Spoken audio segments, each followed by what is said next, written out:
Assalamualaikum warahmatullahi wabarakatuh. Hidayah itu memang adalah petunjuk. Bulan Ramadan ini kesempatan untuk kita dapat hidayah. Berkata baik atau diam.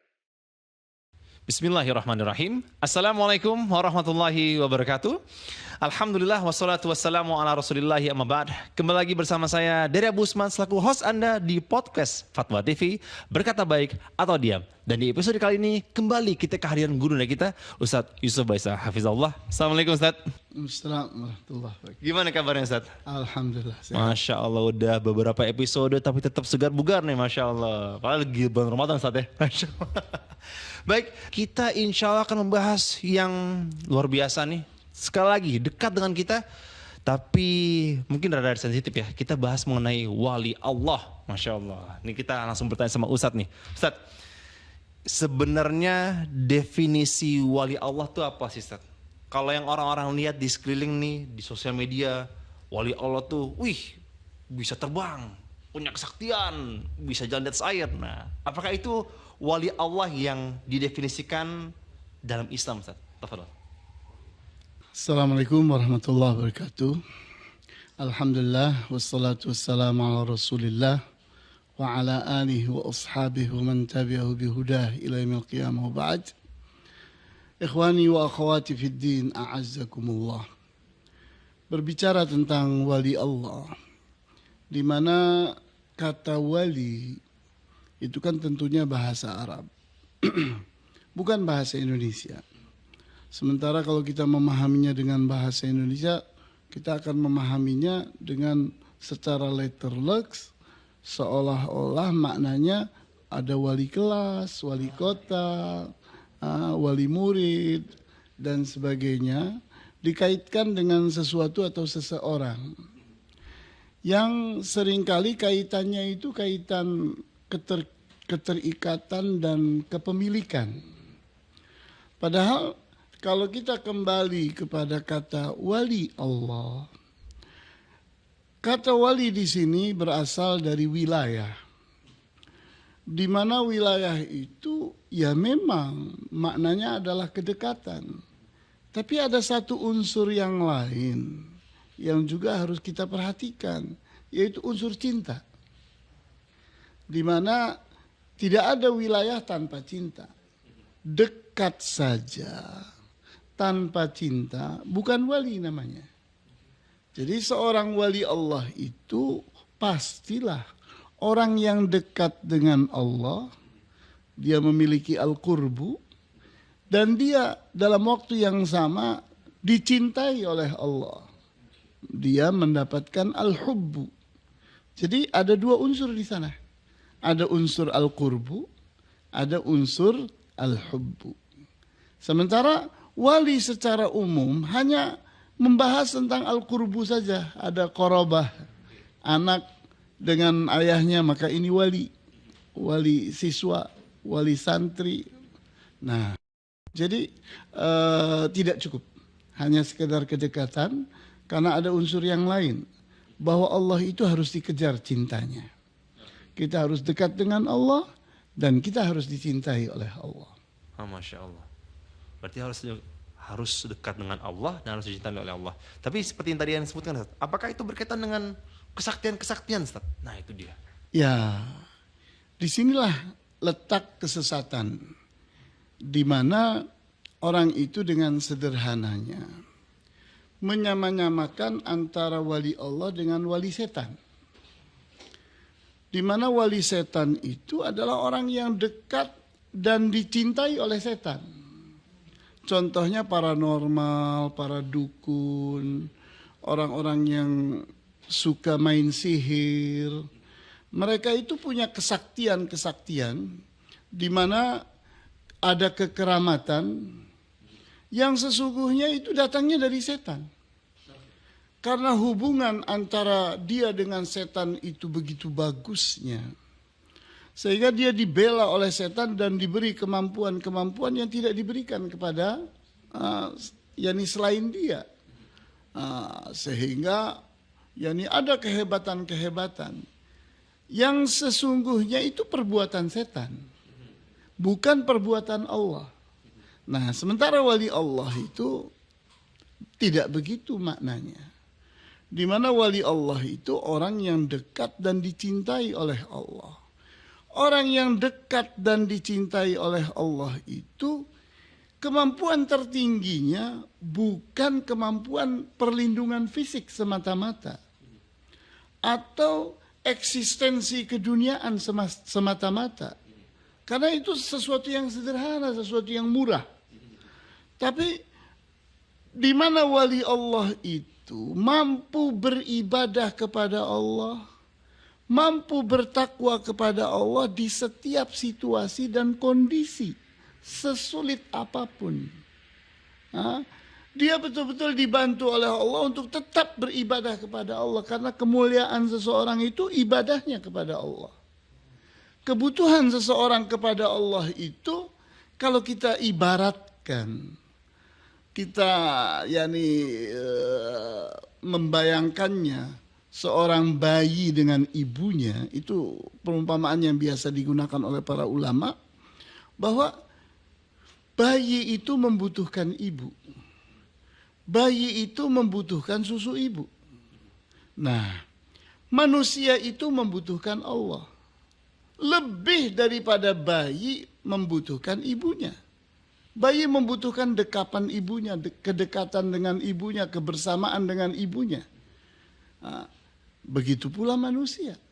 Manusia membutuhkan Allah, membutuhkan kedekatan dengan Allah, membutuhkan perlindungan Allah, kebersamaan bersama Allah. Ya. Dalam waktu yang sama, bayi itu membutuhkan air susu ibu karena itulah nutrisi dia, konsumsi dia. Nah, begitu juga ibadah. Ibadah kepada Allah itu nutrisi.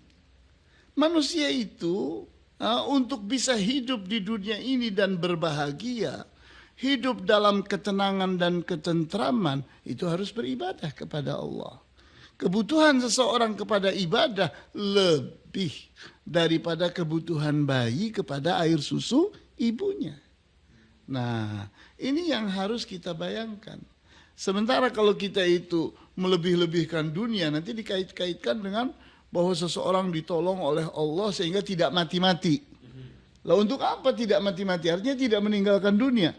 Padahal di mata Allah dunia ini tidak berharga.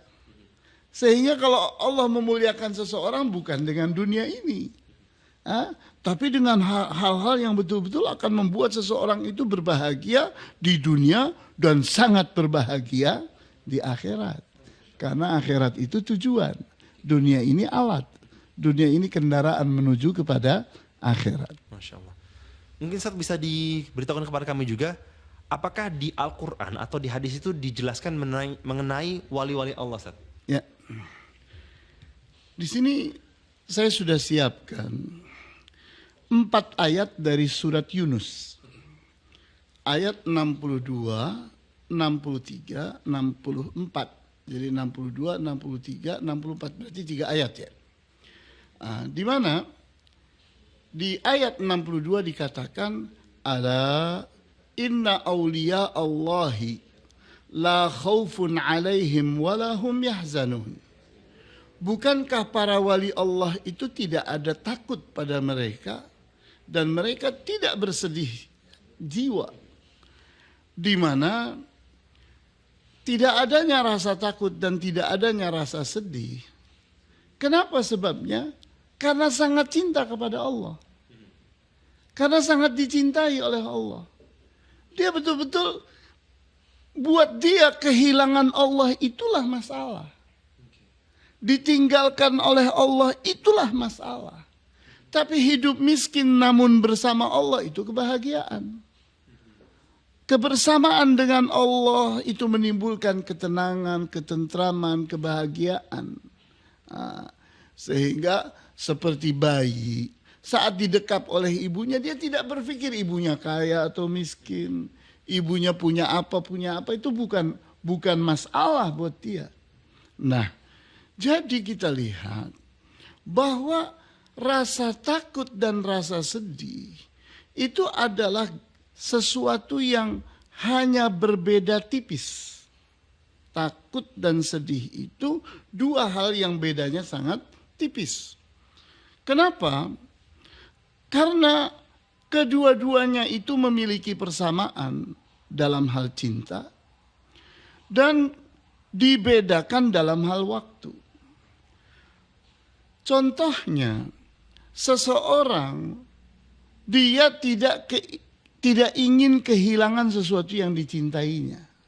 Maka apa yang akan timbul di dalam jiwanya? Takut. Kalau seseorang telah kehilangan apa yang dicintainya, apa yang terjadi? Sedih.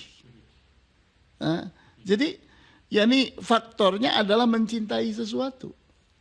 Nah, di saat seseorang itu kehilangan sesuatu dan tidak sedih, bahkan dia siap untuk kehilangan sesuatu, itu sebabnya apa? Karena dia tidak mencintainya. Contohnya Mas Dery, saya bilang, Mas Dery, tikus di rumah antum itu meninggal ada 5 bahkan. Tidak sedih. Karena tidak mencintai tikus-tikus itu. Tapi kalau saya bilang, ibu antum sakit, ibu antum meninggal dunia, sedih. Bahkan kita berusaha untuk membuat ibu kita tetap sehat, tetap segar, dan sebagainya. Kenapa? Nah itulah, karena kita mencintai. Nah, di saat seseorang itu misal contoh, yakni dia memiliki sepeda butut.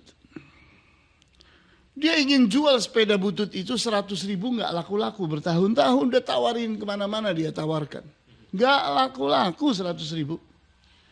Kok ada orang bilang, sini, nih saya sudah siapkan Alphard nih baru nih, kamu sedekahkan sepeda butut kamu kepada si fulan. Nah, nanti gantinya Alphard ini buat kamu, ini kuncinya, ini BPKB-nya. Kira-kira pada saat dia melepaskan sepeda butut itu, dia dalam keadaan bahagia atau dalam keadaan sedih? Bahagia. Kenapa? Karena melihat balasannya. Nah, seorang wali Allah itu sangat kenal Allah, sangat yakin kepada Allah, sangat mencintai Allah, sangat berharap kepada Allah, sangat membutuhkan Allah. Sehingga kedekatan dan kecintaannya itu membuat dia tidak takut kehilangan dunia.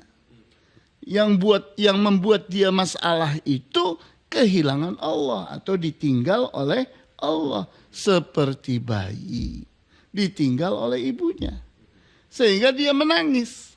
Dia tidak ingin ditinggal oleh ibunya. Begitu.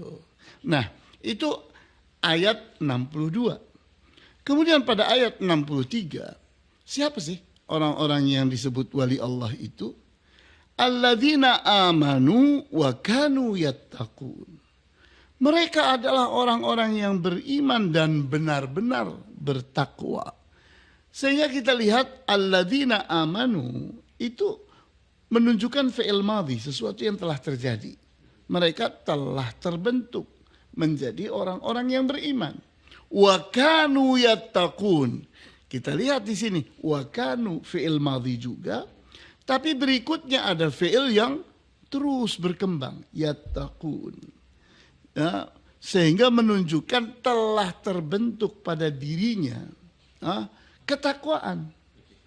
Telah terjadi. Telah menjadi karakter dia sehingga dia terus bertakwa. Itulah wali Allah. Imannya terus menerus ada pada diri mereka dan telah tercetak. Dan usahanya untuk bertakwa itu sesuatu yang terus berkembang. Karena orang semakin tinggi ilmunya, semakin tinggi ketakwaannya. Semakin tinggi imannya, semakin tinggi ketakwaannya. Kemudian ayat 64. Lahumul bushra fil hayatid dunya wa fil akhirah. Mereka itu mendapatkan al-bushra. Al-bushra itu berita gembira. Atau kita istilahkan karamah. Kemuliaan. Allah memuliakan mereka di dunia dan di akhirat. Itulah wali Allah, diberi karamah. Kalau tadi wali setan itu diberi kesaktian yang berupa perbuatan-perbuatan setan. Tapi kalau wali Allah, Allah beri karamah, kemuliaan-kemuliaan di dunia dan di akhirat. Nah, la tabdila li kalimatillah. Tidak ada perubahan pada keputusan-keputusan Allah. Di mana Allah telah tetapkan bahwa para wali Allah itu terus akan menjadi pemenang di dunia dan di akhirat. Mereka itu akan berbahagia di dunia dan di akhirat. Akan mulia di dunia dan di akhirat. Dzalika huwal fawzul azim. Itulah kemenangan yang agung. Sehingga dari ayat 62, 63 dan 64 surat Yunus ini tergambar dengan jelas itulah wali Allah. Sehingga dengan ini kita bisa menjawab persoalan di saat ada orang dikatakan, oh ini sholatnya di Mekah. Kita bilang bohong, itu bukan wali Allah kalau begitu. Kenapa? Karena ini menunjukkan betapa cekaknya ilmu dia. Karena seseorang itu kewajiban sholatnya di tempatnya. Kewajiban waktu itu berlaku atas seseorang di tempat dia berada. Sehingga sholatnya orang Mekah untuk orang Mekah. Ya kan? Karena hidup di Mekah. Tapi kita hidup di Indonesia, berlakulah waktu Indonesia. Nah, di saat seseorang itu ternyata didatangi rumahnya sholat Jumat, tidak sholat Jumat. Karena dia wali Allah. Kemudian didesak, kenapa? Katanya sholatnya di Mekah. Kan itu menunjukkan bahwa dia itu dipermasalahkan iman dan takwanya. Apalagi di saat ibadahnya, akhlaknya, kemudian takwanya di dalam hal melaksanakan perintah Allah dan menjauhi larangannya. Ternyata dia termasuk orang yang mengatakan tidak ada kewajiban untuk menjalankan syariat Allah. Betapa dustanya orang ini. Karena sudah pasti dia tidak bertakwa. Dan Rasulullah SAW sampai akhir hayat beliau, begitu juga para sahabat sampai akhir hayat mereka, terus menjalankan perintah Allah dan menjauhi larangannya. Sementara orang-orang yang katanya wali Allah tapi mengatakan bahwa dirinya sudah tidak terikat dengan syariat Allah, itu bertentangan dengan ilmu. Bertentangan dengan agama yang ada pada Rasulullah SAW dan para sahabatnya. Masya Allah, ini luar biasa kalau ngomongin wali Allah nih, Masya Allah. Dan mungkin kayaknya bukan Anda lagi tanya, Ustaz. Kita coba ke teman-teman kita yang sudah bertanya lewat Vox Pop, silakan. Pertanyaan pertamanya. Assalamualaikum Ustaz, Ane mau tanya. Di zaman sekarang kan di media sosial tuh banyak ustadz-ustadz dari TikTok, Instagram, semisalnya lah. Nah, gimana caranya kita memilih kriteria ustadz yang baik dan benar biar kita tuh nggak salah langkah, Ustaz? Terima kasih. Assalamualaikum. Masya Allah. Memilih guru yang tepat. Karena mungkin banyak juga kita mendapatkan narasi, Ustaz, bahwa para guru-guru ini tuh juga termasuk wali Allah nih, Ustaz. Nah, bagaimana, Ustaz? Ya, jadi kita ini harus punya ukuran yang benar dalam menunjuk siapa yang layak jadi guru kita. Seperti halnya kita ingin bersekolah, kita kan pilih sekolahan. Di saat kita memilih guru, maka kita betul-betul kita cari yang ilmunya bagus, yang terapannya betul. Sehingga di saat kita mendapatkan orang-orang yang salah guru, maka dia bisa sesat, bisa berbuat salah, memahami sesuatu yang salah, disangkanya benar, padahal itu salah. Contohnya begini, bahwa ada orang katanya berilmu, tapi ilmunya itu tidak terbukti dengan dalil. Di mana yang kita mengerti bahwa ilmu itu dalil. Karena al-ilmu itu al-alamu. Al-alam. Alam itu artinya rambu-rambu, petunjuk. Sehingga kalau kita mau ke Bogor, ikuti rambu-rambu mengarah ke Bogor. Kita mengarah ke arah selatan sana. Tapi di saat ada seseorang mengarahnya ke utara, katanya mau ke Bogor, kita bilang, ngawur kamu. Tidak sesuai dengan rambu-rambunya, tidak sesuai dengan ilmunya. Nah, Di saat seseorang katanya berilmu, tapi tidak memiliki dalil, apalagi dalam persoalan akidah dan ibadah yang mutlak, absolut, harus dengan dalil, harus dengan ilmu. Kok tidak pakai dalil? Nah, ini yang membahayakan. Kalau kita salah dalam belanja, tidak parah, karena kegagalan kita kegagalan dunia. Tapi kalau salahnya salah akhirat, nah tidak ada penyesalan di sana, karena sudah terlambat. Jadi ilmunya berbahaya sekali terkait dengan bagaimana kehidupan kita di akhirat. Masya Allah. Tapi Ustaz, mungkin kita lanjut lagi ke teman kita yang kedua. Sudah siap pertanyaannya, Masya Allah.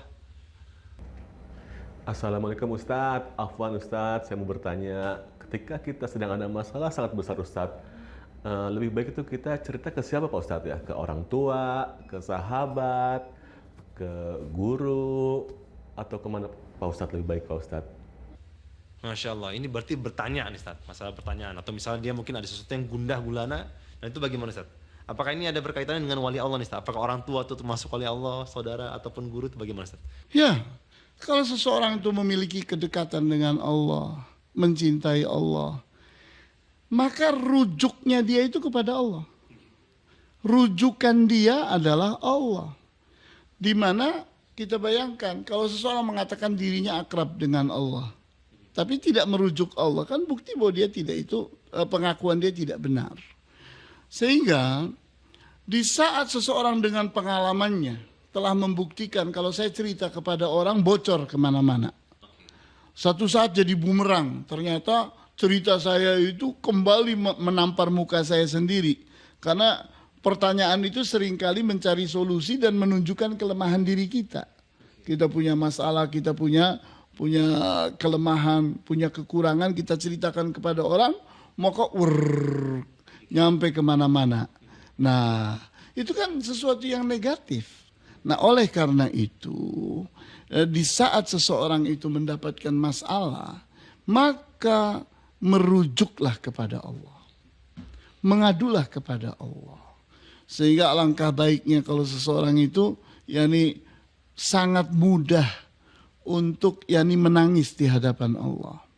Sedikit-sedikit menangis, tapi di depan Allah. Dia sholat tahajud, dia sholat witir, kemudian dia menangis di hadapan Allah. Dia mengadu kepada Allah. Orang yang mengadu kepada Allah itu akan dapat jalan keluar yang sesungguhnya.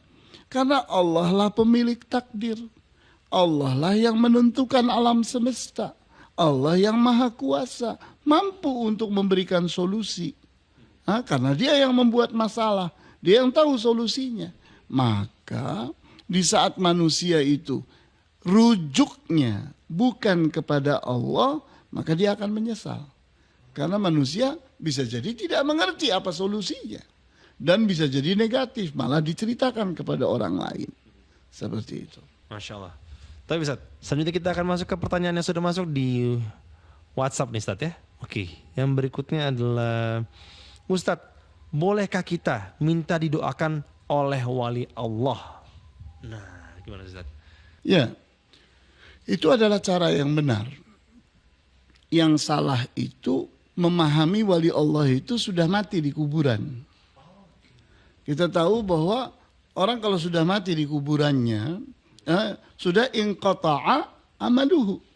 Kan hadis yang kita hafal, yakni idza mata ibnu adama, kalau anak Adam itu mati, inqata'a amaluhu, putus amalnya, udah tidak bisa beramal lagi. Nah, sehingga kalau orang udah mati, walaupun dia itu wali Allah, dia sudah sibuk dengan dirinya. Jangan diharapkan bisa berbuat sesuatu. Nah, bagaimana kalau wali Allah itu masih hidup? Ini yang benar. Ini yang bagus. Kita datang kepada orang-orang yang memang kita lihat Masya Allah ilmunya, ibadahnya, muamalahnya bagus sekali. Hablum minallahnya bagus, hablum minannasnya bagus, ilmunya luas. Maka orang seperti ini yakni kita dekati, kita meminta kepada dia, minta didoakan. Seperti Umar bin Khattab saat mendapati Madinah lama tidak hujan, maka dia pun meminta kepada Al-Abbas ibnu Abdul Muttalib, minta agar dia berdoa kepada Allah. Maka Al-Abbas pun berdoa kepada Allah dan Allah kabulkan, turun hujan. Sehingga minta doa kepada wali Allah yang masih hidup, itu yang benar. Oke. Nah Ustaz, ini sebenarnya terkait dengan wali Allah ada satu lagi yang masih agak mengganjal nih Ustaz. Kalau misalnya misal contoh saya presiden nih Ustaz. Saya mau milih menteri, itu ada surat keputusan. Presiden, saya pilih ini menteri. Tapi kalau misalnya wali Allah nih Ustaz, si fulan digelari wali Allah, itu gimana Ustaz ya? Sebenarnya cocok gak sih ketika kita itu memberikan gelar tersebut kepada orang, oh ini orang nih wali Allah nih. Gimana Ustaz? Ya, sebetulnya yakni penamaan wali Allah dari kita itu presisinya sangat lemah. Karena masalah iman dan ketakwaan itu kan masalah jiwa. Kan di saat kita merujuk kepada ayat 62 dari surat Yunus tadi, kan alladzina amanu, mereka adalah orang-orang yang beriman. Iman adanya di dalam jiwa. Wa kanu yattaqun, dan mereka bertakwa. Bertakwa juga urusan jiwa. Rasulullah SAW mengatakan at-taqwa hahuna, ketakwaan itu ada di sini. Nah, sehingga di saat seseorang itu katanya yakni bertakwa, dari mana kita tahu? Nah, karena itu urusan jiwa, sehingga menyebut-nyebut seseorang itu wali Allah itu kayaknya bukan tataran manusia itu. Karena itu tataran jiwanya manusia, yang tahu hanya Allah Subhanahu wa taala. Iya, soalnya sering kali tuh Ustaz, kita sering ketemu di sosial media, orang-orang bilang, wah ini wali Allah nih. Minta doa sama dia, minta diberkahin sama dia, ngalah berkah sama dia. Nah itu gimana Ustaz? Ngalah berkah sama orang yang kembali Allah tuh Ustaz? Ya itu kan kebodohan, itu gegabah, yakni bermudah-mudah. Yang kita sekedar melihat seseorang berilmu, maka dianggap itu wali Allah. Padahal kita salut dengan ilmu seseorang, tapi mengamalkan ilmu itu bukan sesuatu yang mudah. Mengimani ilmu kan bukan sesuatu yang mudah. Betul-betul seseorang bertakwa sesuai dengan ilmunya, itu bukan sesuatu yang mudah. Sehingga jangan bermudah-mudah kita untuk mengatakan bahwa orang ini sudah sampai di level wali Allah. Nah ini sebuah budaya yang salah sebetulnya. Masya Allah, kalau kita ngomongin wali Allah nih mungkin seperti dia episode sebelumnya Ustaz. Mungkin gak sampai subuh, sampai isya, sampai subuh lagi. Masya Allah. Tapi sekali lagi kami ucapkan jazakallah khair Ustaz, barakallahu fiik atas segala faidahnya, nasihatnya. Semoga bisa bermanfaat bagi Anda dan juga bagi teman-teman yang menonton. Dan sekali lagi teman-teman semua, insya Allah kita akan bertemu lagi di episode berikutnya. Kita tutup dengan doa kafaratul majlis. Subhanakallahumma bihamdika, asyhadu an la ilaha illa anta, astaghfiruka wa atubu ilaik. Wassalamualaikum warahmatullahi wabarakatuh. Berkata baik atau diam. Berkata baik atau diam.